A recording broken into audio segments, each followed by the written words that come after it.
السلام عليكم ورحمة الله وبركاته. كيفكم حبايبي؟ ايش اخباركم؟ ان شاء الله تكونوا في اتم صحة وعافية وانتوا تشوفوا الفيديو الجديد. ايش اخباركم؟ ان شاء الله كلكم تمام يا رب يا كريم. بسوي بسبوسة من زمان ما سويتها، يمكن اخر مرة سويتها في رمضان. بس ما شاء الله تبارك الله مرة، يعني مقاديري انا تمام التمام. شوفي حطيت لكم المقادير هنا، 2 قشطة وكاسة سميد. انا سويتها بالكاسة. طبعا اللي تسووها بالكاسة خلاص كل المقادير الباقية بالكاسة، او تبوها بالكوب كيفكم وحسب الصينية. وطبعا اخر شي دهنتها بطحينة، هنا دهنتها بطحينة، احيانا ادهنها بزيت ودقيق، احيانا بسميد، اللي يريحكم. طبعا هذه المقادير على مقاس هذه الصينية. انا ما احبها تكون مرة يعني سمكها كبير. بس بعدين حطيت عليها شيرة، تقدروا تحطوا حليب بوني مع سكر، فنجان سكر. طبعا السكر انا حاطه نص، قلت لكم تلت سكر. اذا طبعا اللي يحب مرة حالي تسووها كاسة نص كاسة. انا سويتها تلت الكاسة عشان فيه الشيرة، يعني حلاها مرة كويس. اللي يحب الحلب زايد يزود.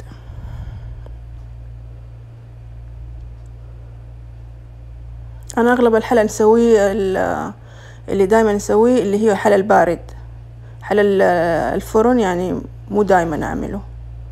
وهنا ما شاء الله الشيرة يعني عندي جاهزة الحمد لله، برطمان في الثلاجة. حلو لما حاجة تسويه وتلاقي جاهز، ياخد لك وقت أقل.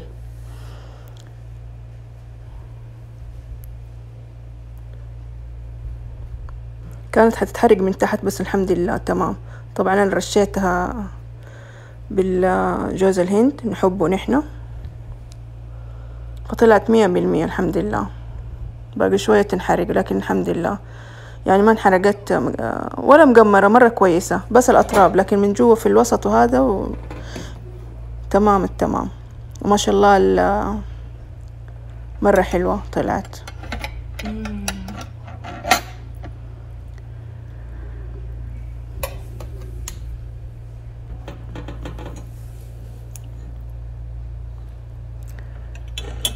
قلت لازم اقص لكم اوريكم كيف طالعة حلوة. ايوه حبابي، عندي مشتريات اشتريتها من كذا محل، فقلت كلها احط اوريكم هي في فيديو واحد. اول شي هذا اخذته من برافو، صحن جرانيت.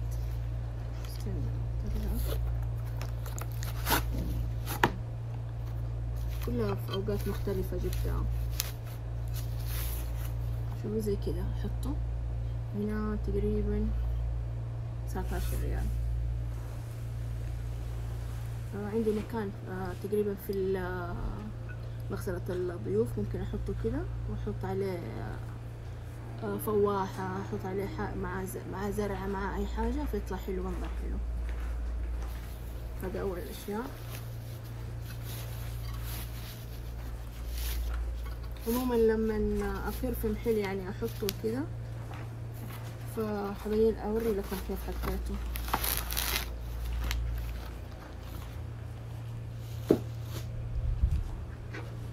عندي هذا كمان، شايفته مرة صغنطوطي بس حلو، يعني ايش، حقة الملاعق، ادراج المطبخ. اخذته ايام رمضان اعتقد، هذا ب24 من بشوري اللي في فلامينغو. يعني حلو، يمكن اذا ما كفى هذا مو وسخ، يعني زي التراب يتشال. لو لقيت حاجة بيضة او حاجة رمادية هحطها جنبه ويكمل لي الاشياء. احسها صغيرة يعني، دوبك الملاعق اللي هي حق الغرف وما غرف ما حتكفي. بس كذا عجبني، كذا شكله حلو. وهنا اخذت هذه حقت اغراض، حقت تمشي البحر لاي مكان، تحطي فيها اغراضك او تحطي بدال اكياس طبعا، تحطي فيها ممكن الترامس، القهوة. هذا اخذته تقريبا ب14 ريال عشان مكتوب هنا، انا ناسية طبعا الاسعار، يا فترة اشتريتها.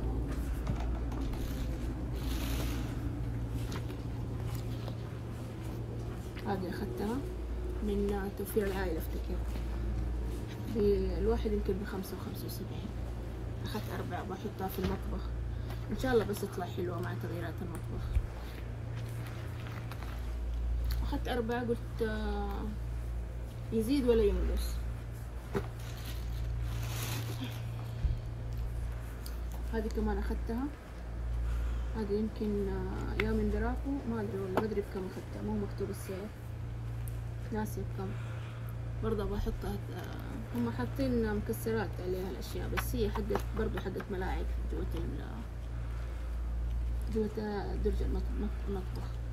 حلوة، لو لقيت واحدة ثانية حاشتري ثانية.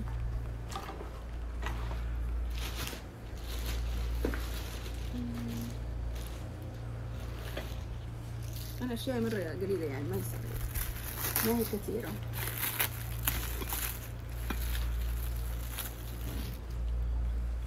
هنا في عروضات هدايا سنتر أخذتها عجبتني 9 ريال.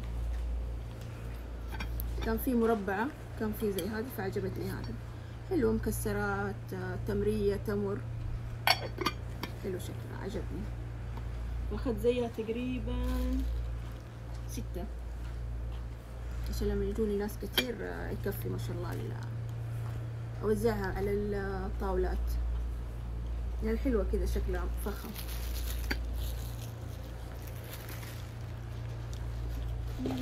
آخر حاجة أخذتها كم بكم هذا؟ 19، الواحد ب19. أخذ 4 على أساس أجيب مقص، نسيت أجيبه. أحب أحطها فوق في عشان يحطوا عليها شو اسمه الفناجين القهوة. أروح أجيب مقص وأرجع. جبته، شوفوا هي 4 حبات تقريبا، بس أبغى أوريكم كشكلها.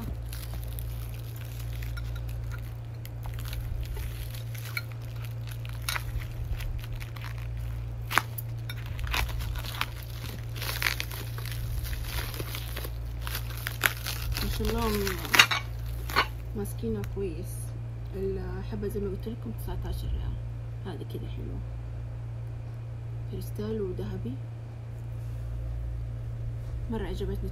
أحطها على الطاولات، سواء مثلا أحد يبغى كاسة موية أحطها عليه وأعطيله هي، أو أحطها على الطاولات عشان يحطوا فناجين القهوة عليها. 4 حبات جبت. إيش رأيكم؟ قولوا لي إيش اللي عجبك ماني عارفة أتكلم. إيش عجبكم أكتر شيء؟ لما رحت المقص ورجعت تعبت. بس حبايبي هذه اللي مشترياتي، اللي هي آخر شيء. إن شاء الله إذا اشتريت مشتريات تانية أوريكم هي. وبس حبايبي، هنشوف إيش آخر فيديو، إيش جوة الفيديو كمان. سلام. بعد كده خرجنا، عندنا كده كم مشوار، وجاء صلاة العشاء، وكان جنبه وكان قدامنا المسجد وقباله المول. فقلنا خلاص ندخل المسجد نصلي عشان ما تروح علينا الصلاة. يعني لسه ما خلصنا المشاوير. ما شاء الله المول مرة كبير والمكان حلو وفيه له يعني زرع. عجبني صراحة. حتى المسجد ما شاء الله تبارك الله مرة عجبني، كبير. هنا جالسة داخلة، خلصت الصلاة، شوف الناس خارجين، فداخلة أدور على باب النساء.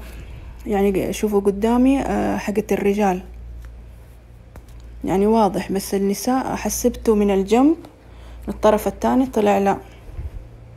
إلين ما لقيت الباب الحمد لله قدامي وطلعت. ما شاء الله مرة عجبني المسجد، مرة كبير، حلو إنه قبال المسجد قبال المول. وطبعا في المول أكيد في مصلى، لأن إحنا عندنا في السعودية المولات لازم فيها مصلى نساء ومصلى رجال. هنا ما شاء الله المسجد طلعته بدرج والله يتقبل إن شاء الله.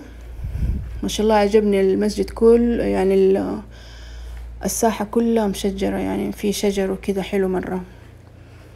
وفي من برا كمان كراسي وممشى بس طبعا هذه الأيام مع الحر ما في أحد بيمشي، يدوبك على طول الواحد ما يصدق يدخل مول عشان يتبرد. طبعا زي ما قلت لكم يعني شفنا المول قلنا خلينا ندخل نروح كافي نشرب لنا شوية قهوة عصير نبرد على قلبنا، فما درت المول صراحة. بس استغفر الله دخلت سنتر بوينت، دخلت روج بس ودورنا كافي ولقينا كافي الفيبز هذاك اللي إذا فاكرين مرة وديتكم كافي في جدة بارك، عجبني كده الديزاين حقته على أسباني، فلقيناه قلنا خلاص ندخل مدام نعرفه يعني، فدخلنا والحمد لله يعني قضينا يوم حلو. لا تنسوا بالله اللايك والشير والاشتراك، الله يسعدكم إن شاء الله يا رب. هنا خلاص شربنا وأخذنا لنا حلا كمان. بس حبايبي مع السلامة، استودعتكم الله في حفظ الرحمن، مع السلامة.